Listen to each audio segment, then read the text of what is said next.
नमस्कार विद्यार्थी मित्र हो, इयत्ता 9वी मॅथ्स सेकंडमध्ये आपण प्रॉब्लेम सेट 3मध्ये आलो आहे. आता मॅथ्स सेकंडच्या थर्ड प्रॉब्लेम सेटमध्ये पोचलो आहे. पहिले 2 प्रॉब्लेम सेटसुद्धा आपण पूर्ण केलेत. सर्व अभ्यासक्रम, सर्व एक्झाम्पल्स ही आपण सॉल्व केलेत. नव्यानं जॉईन होणाऱ्या मुलांना परत हार्टली सांगतो आहे की मध्येच लेक्चर अटेंड करण्यापेक्षा पहिल्यापासूनचे लेक्चर्स बघा, म्हणजे तुम्हाला तर त्याचा सगळ्याचा आनंद व्यवस्थितरित्या घेता येईल. आणि तो पहिल्यापासूनचा आनंद घेण्यासाठी बाळांनो गणित मैत्री चॅनलला सबस्क्राईब करणं गरजेचं असतं. आणि मग ते लेक्चर्स दररोजचे अपलोड होतात आणि पटपट झालेल्या क्षणाला तुमच्यापर्यंत येऊ शकतं. नाहीतर मग मला दुसऱ्या दिवशी ते अपलोडिंग करावं लागतं, मग तो तिसऱ्या दिवशी तुमच्यापर्यंत पोहोचतं, असं ते होतं. त्यामुळं गणित मैत्री चॅनलला सबस्क्राईब करा. सगळ्यांनी 9वीची मुलं जरा आळस करतात असं दिसतं, मोठ्या प्रमाणात जॉईन आहेत, पण सबस्क्राईब मात्र कमी मुलं करत आहेत. त्या मुलांना हार्टली विनंती आहे. पालक बंधू भगिनींनी चांगल्या रीतीने सहकार्य करतायत, मुलांना देत आहेत, पण दिल्यानंतर ती मुलं गणिताचा अभ्यास करतात काय बघणं, थोडंसं लक्ष देणं हे गरजेचं आहे. ऑनलाईन आणि ऑफलाईन दोन्हीची संमिश्र मेथड या वर्षाकरता आपल्याला वापरावी लागणार आहे. हा विचार करून तुमच्या गणित टीचरसुद्धा माझ्या मताशी ॲग्री आहेत की होय, हे असं यावर्षी आपल्याला असं करावं लागेल. दुसरे कारण बाळांनो असं आहे की 9वीमध्ये थोडंसं आहात तुम्ही, पण 8वीचंच पूर्ण लेसन झालेत काय किंवा किती घाई गडबडीत झालेत, त्यासाठी 8वीचेही लेक्चर्स आपण सगळं घेतलो आहे. त्यामुळे 8वीच्या गणित मैत्रीचंसुद्धा तुम्हाला लेक्चर्स अपलोड करून सगळेच्या सगळे मिळतील. ते पण टॉपिक्स तुम्ही मजा म्हणून, आनंद म्हणून घ्यावं, शिकावं अशी अपेक्षा आहे.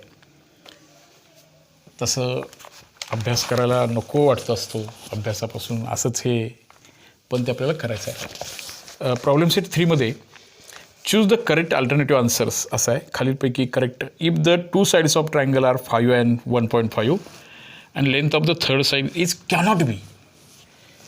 आता तुमचा गैरसमज हा भाग मी तुम्हाला, एका त्रिकोणाच्या बाजूला 5 सेमी आहे आणि 1.5 सेमी आहे. ह्या 2 बाजू फिक्स आहेत. तिसरी बाजूसाठी काही ऑप्शन्स दिलेत त्याने. तिसऱ्या बाजूसाठीचे ऑप्शन्स आहेत. ह्यापैकी हे असणं शक्य नाही. हे असणं शक्य नाही. कुठलं हे नाही. ह्यापैकी एक 4.1, त्याच्यानंतर 3.8, त्याच्यानंतर बघा बरं 3.4 असणं नॉट पॉसिबल. आता हे मी तुम्हाला याचा एक प्रश्न सांगतो समजावून. 1941 साली 7वीच्या पेपरमधला एक प्रश्न आहे. मी ते 1941चा पेपरही काही मुलांना पाठवले, काही ग्रुपवर पाठवले. 1941चा 7वीचा पेपरमध्ये एक प्रश्न आहे. हा त्रिकोण काढता येईल का? आता उदाहरणार्थ कसं आहे बघा, 3 सेमी, 4 सेमी आणि समजा की एक 6 सेमी किंवा एक 8 सेमी घेतो मी. आता हा त्रिकोण काढता येईल का? आपल्याला वाटते पण काय हे त्रिकोण काढायचं काय शिकवायला तुम्ही, हे काय, पण काढता येईल का ह्याचा विचार करायचा आहे. आपण जर काढायला गेलो तर काय प्रॉब्लेम आहे बघा. ठीक आहे, काढूया.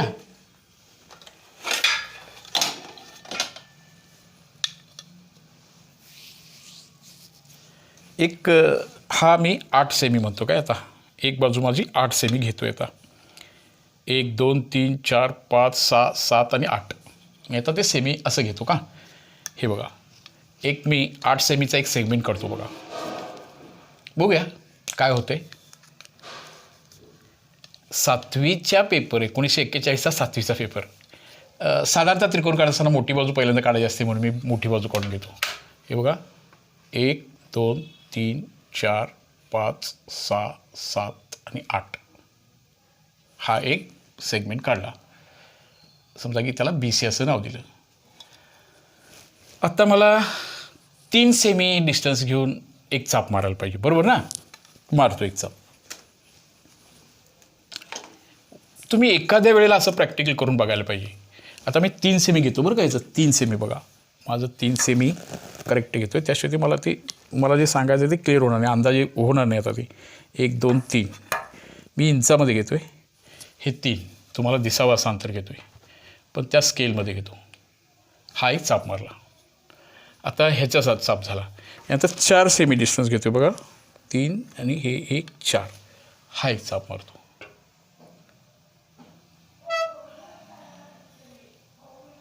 हे 3 सेमीचा चाप मारला आणि हे 4 सेमीचा चाप मारला. हे किती आहे 8 सेमी आहे.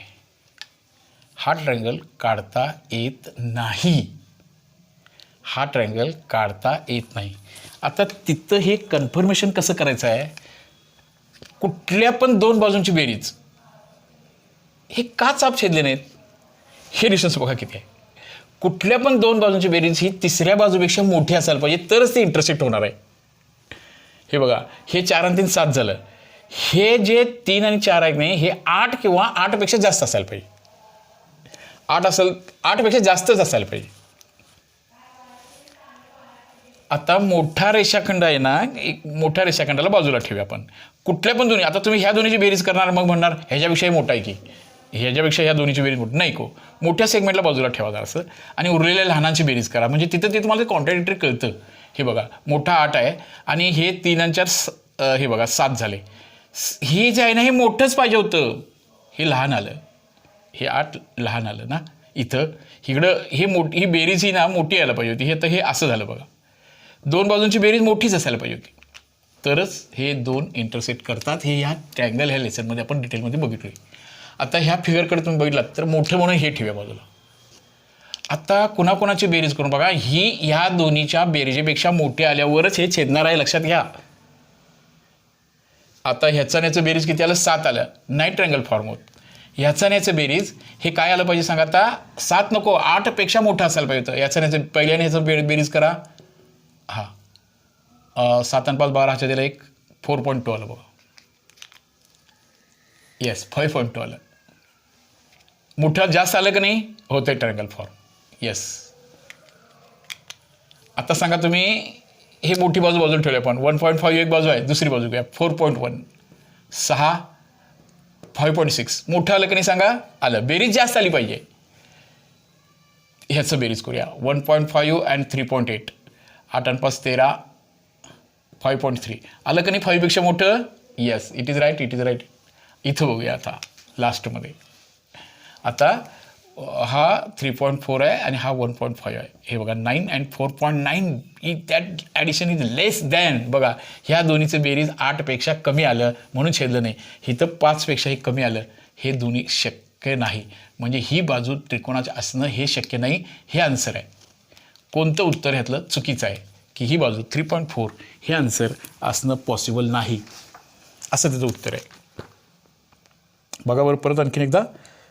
3.4 सेंटीमीटर ह्या तिळांचा त्रिकोण तयार होतो कारण ह्या दोनाची बेरीज ह्याच्यापेक्षा मोठी आहे. ह्या दोन्हीची बेरीज ह्याच्यापेक्षा मोठी आहे. ह्या दोन्हीची बेरीज ह्याच्यापेक्षा मोठी आहे. पण इथं असं होतं ह्या दोन्हीची बेरीज ह्याच्यापेक्षा कमी पडते. असे चाप छेदणार नाहीत म्हणून हा ट्रँगल फॉर्म होणार नाही. एक गैरसमज असा आहे 3 बाजू दिल्यावर त्रिकोण तयार होतो असं नाही. त्या बाजूच्या 2 बाजूंची बेरीज कोणत्याही 2 बाजूंची बेरीज ही तिसऱ्या बाजूपेक्षा मोठीच असली पाहिजे. कुठल्याही पण 2. मग पॉसिबल वेसाठी आपण मोठी बाजू बाजूला ठेवूया आणि लहान बाजूची बेरीज करून तपासायचं. बाकी सगळे ते ट्रू होणारच आहे रे. ओके. असा हा भाग होता. अशा सखोलतेनं आपल्याला ते 9thमध्ये करून घ्यायचं आहे, समजायचं आहे. हा धडा किंवा हा भाग पहिल्यापासून आपण शिकला आहे, पहिल्यापासून तो लर्न केला आहे. तुम्ही त्या लेसनमध्ये पहिल्यापासून जर अटेंड केलात, चॅनलला सबस्क्राईब केला तर तुमच्याजवळ ते सगळे लेक्चर्स मिळतील. तुम्ही तो भाग बघा. इथं यामध्ये तो ट्रँगल फॉर्म होणार नाही. ह्या प्रकरणाचा टॉपिक नंबर 3 आहे हा आणि त्याचा तो प्रॉब्लेम सेट आहे. टॉपिक नंबर 3 त्याचं नाव आहे ट्रँगल आणि ट्रँगलच्या प्रॉपर्टीज आपण त्रिकोण असं नाव आहे आणि त्याच्यामध्ये आपण हे सगळं शिकतोय. प्रॉब्लेम सेट 3 संकीर्ण प्रसंग 3 मधलं पहिलं लेक्चर आपण बघतोय. हा त्रिकोण नावाचा हा धडा आहे. टॉपिक नंबर 3 आणि मग आपण संकीर्ण 3 टॉपिक नंबर 3मध्ये त्रिकोण ह्या लेसनमधला हा भाग आहे. त्रिकोणाची निर्मिती होत असताना कोणत्याही 2 बाजूंची बेरीज ही तिसऱ्या बाजूपेक्षा मोठी असायला पाहिजे. कोणत्याही 2. मग इथं होतंय म्हणून नाही, कुठेच ते फेल होता का. इथं फेल होतं बघा. ह्या फेल होणारी हीच पॉसिबिलिटी होती. मोठी बाजू बाजूला ठेवा आणि उरलेल्या दोन्हीची बेरीज ही मोठीच यायला पाहिजे तरच ते दोन्हीचं इंटरेक्शन होतं, अन्यथा होणार नाही. हा बेसिक नॉलेजचा भाग होता. ओके. ह्या त्रिकोण ह्या लेसनमधल्या सर्व गोष्टी, सर्व थेरम्स, सर्व गोष्टी आपण त्या लेसनच्या वेळेला बघितलेल्या आहेत. प्रश्नसंचमध्ये अशी अपेक्षा असते की मुलांनी स्वयं विचार करावं, स्वतः विचार करावं. तुम्ही शिकून झालेल्या भागाचं रिव्हिजन असतं हे. पहिला ते शिकलं तर पाहिजे. ऑनलाईन ऑफलाईनमध्ये संमिश्र सर्वसमावेशक असा वर्ग यावर्षी बनतो आहे. मुलांची उपस्थिती, अनुपस्थिती, प्रॉब्लेम्स, स्थलांतराचा प्रश्नही मोठे आहेत. शाळा कमी प्रमाणात घ्याव्या लागत आहेत. सगळेच तास होतील असं नाही. तरीसुद्धा सॅटिस्फाय म्हणजे समाधानकारकरित्या अभ्यासक्रम पूर्ण करणं हे तुमचं, आमचं, पालकांचं, जागृत पालकांचं सुद्धा त्या गोष्टीकडं निश्चितपणे लक्ष असायला पाहिजे. ओके बाळांनो, गणित मैत्री चॅनल सबस्क्राईब करायला विसरू नका आणि गणित शिकायलाही विसरू नका. ओके. हां, आता क्वेश्चन नंबर 2 मध्ये जाऊया. प्रश्न दुसरा बघा कसं म्हटले. In triangle P Q R, R angle is greater than Q, then which statement is right. आता इथं फारशी कोणती गोष्ट डोक्याचा भाग इथं नाही आहे. In triangle P Q R, त्रिकोण पी क्यू आरमध्ये in triangle P Q R angle R is, P Q R नावाचा एक ट्रँगल आहे. पी क्यू आरमध्ये R is greater than P Q R. R is angle R is greater than angle Q. याच्यापेक्षा हा कोण मोठा आहे. R is greater than Q. R हा जर कोण मोठा असेल, हे बघा, जर दोन बाजू सारख्या असतील, हे आणि ही बाजू जर सारखी असेल, तर निश्चितपणे हे दोन बाजू सारख्या असतील. ह्या दोन बाजू सारख्या आहेत. हे आणि ही बाजू सारखी आहे.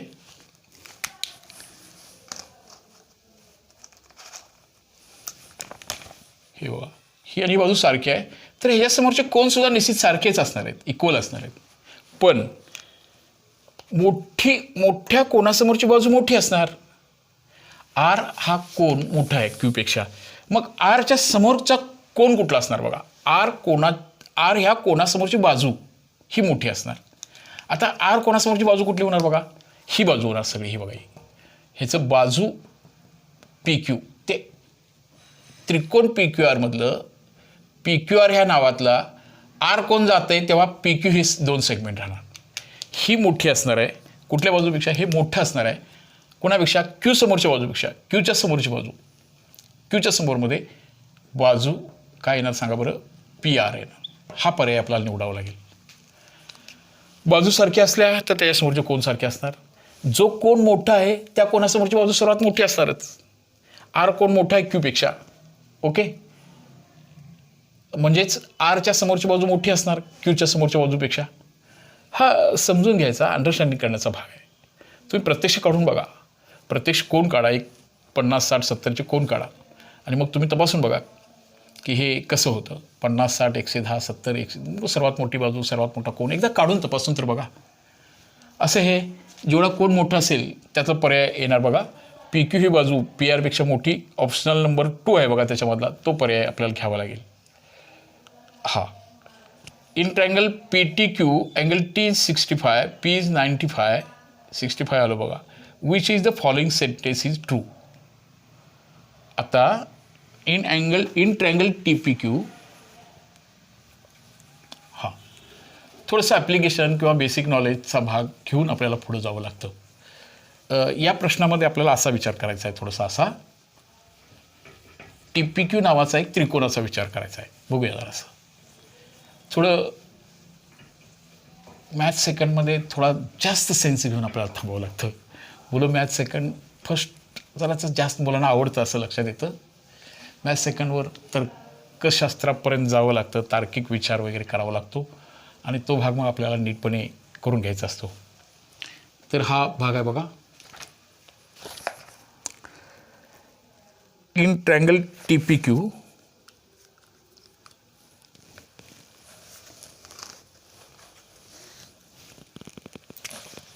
in triangle TPQ angle T is equal to 65 and angle P is equal to 95 मध्ये काही दम वाटत नाही, जेवढा 65 मध्ये दम आहे तेवढा, होय की नाही.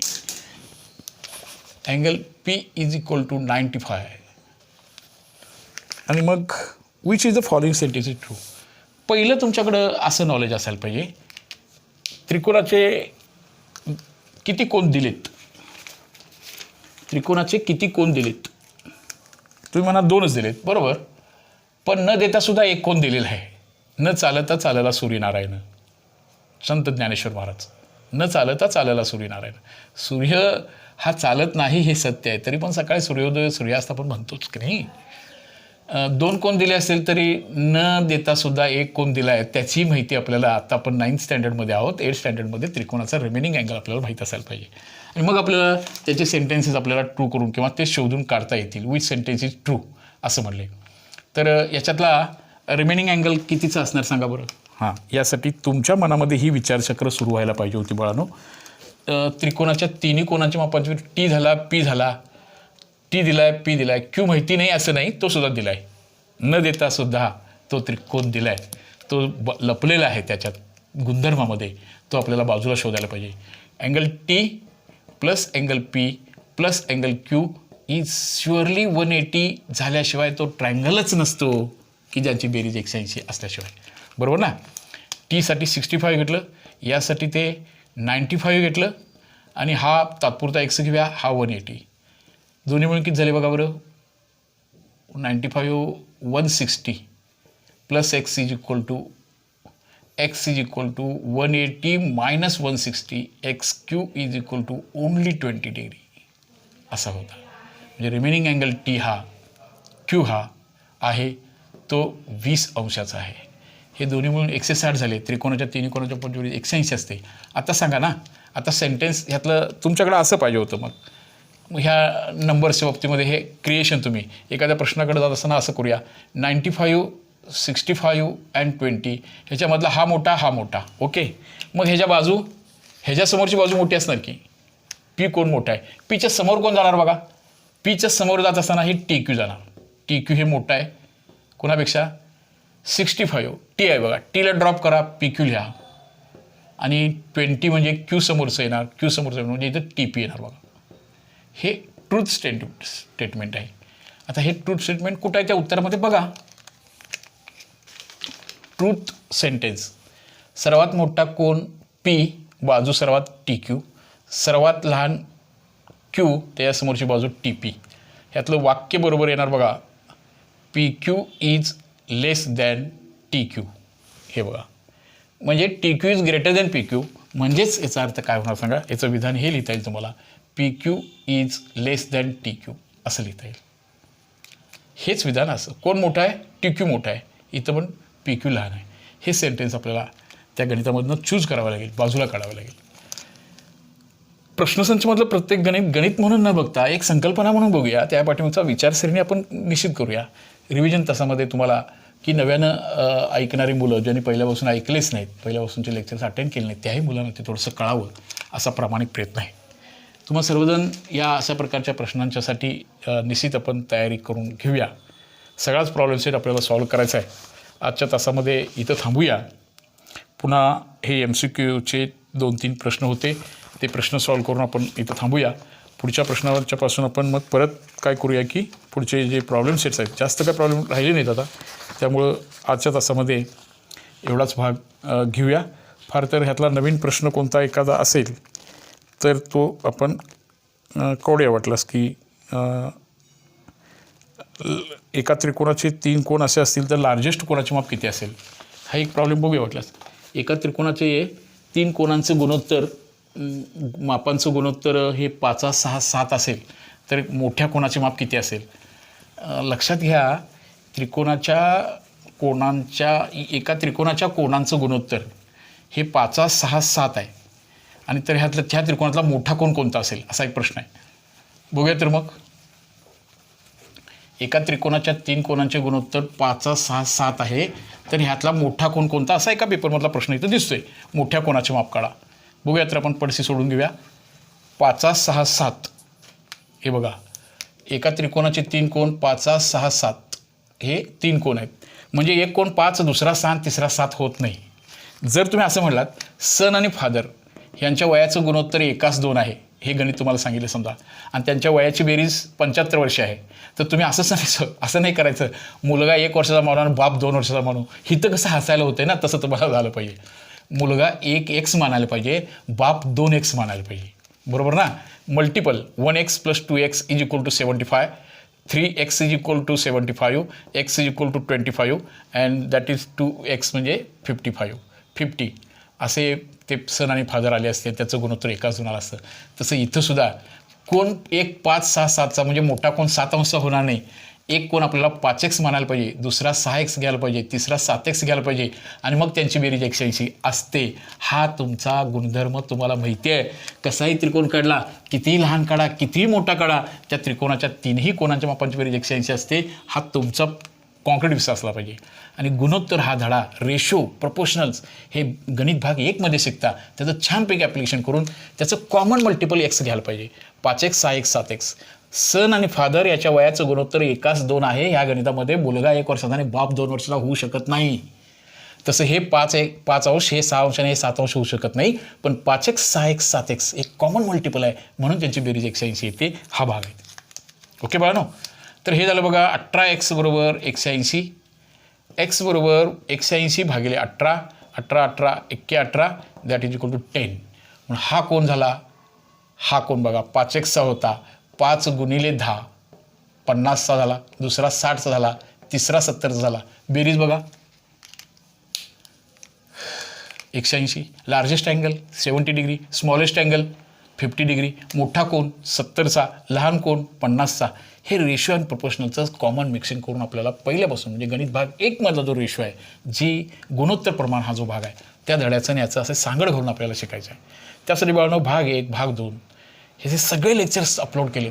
हार्टली रिक्वेस्ट आहे, गणित मैत्री चॅनलला सबस्क्राईब करा, पहिल्यापासूनचे लेक्चर अटेंड करा.